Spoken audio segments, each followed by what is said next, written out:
Seekor pecatur amatir tertangkap basah di Chicago Open 2024 menggunakan ponsel untuk memenangkan pertandingan. Berbeda dengan kasus kecurangan lainnya, pemain ini tidak menggunakan perangkat di luar ruangan. Sebaliknya dia menggunakan ponsel di pangkuannya tepat di depan papan catur. Dia mendapatkan lebih dari 1000 poin Elo rating dalam setahun terakhir, sebelum akhirnya tertangkap basah. Pada babak keempat di kategori U2100, pemain curang tersebut bermain melawan arbiter nasional FIDE, Dane Sager, dan tertangkap menggunakan ponselnya pada babak ke-6. Ini bukan kali pertama orang tersebut bermain curang. Sejak Januari 2023, performa ratingnya meningkat drastis dari 1132 menjadi 2086 hanya setelah 8 turnamen. Dia bahkan memenangkan 2 di antaranya dan meraup hadiah $4.000 atau sekitar 60 juta rupiah.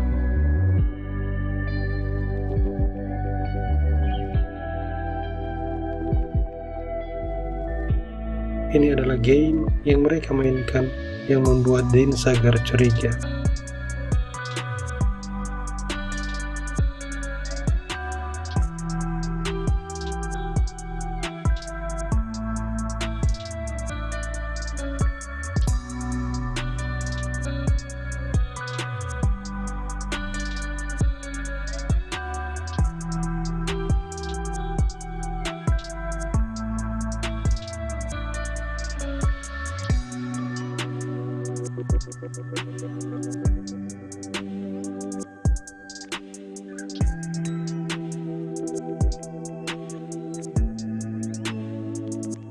Again, I kind of was hoping that they weren't, but yeah, sat down, he played a King's Indian, kind of hyper modern stuff, and I decided, well, maybe I'll play this system of, where I don't play e4 against the King's Indian. I'm actually just gonna play e3, d4, and c4, and then I'm gonna put my knight on c3 and my kingside knight on e2, and bishop on d3, knight on g3, just kind of like this different system that people wouldn't normally expect.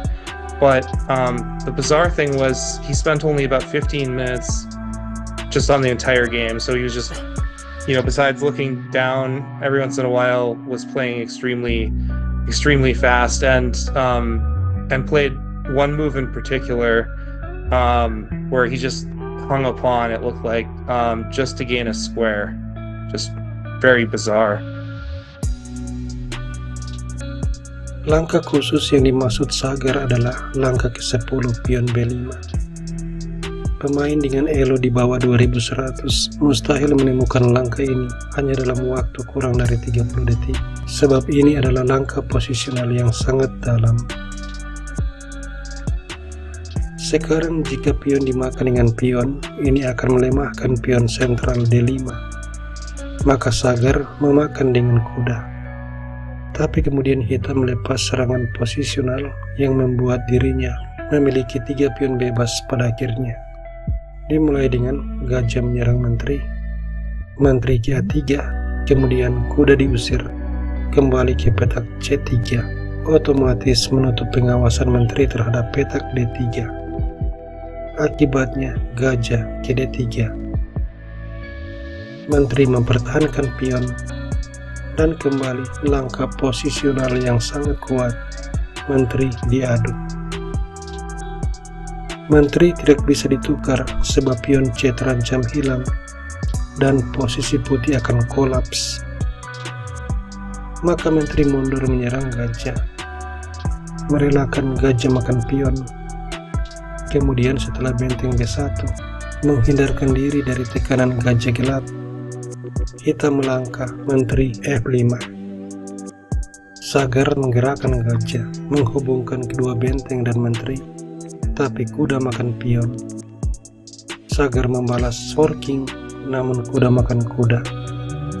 Kuda dimakan, menteri mundur, otomatis menyerang benteng. Benteng menyelamatkan diri, dan pion F5.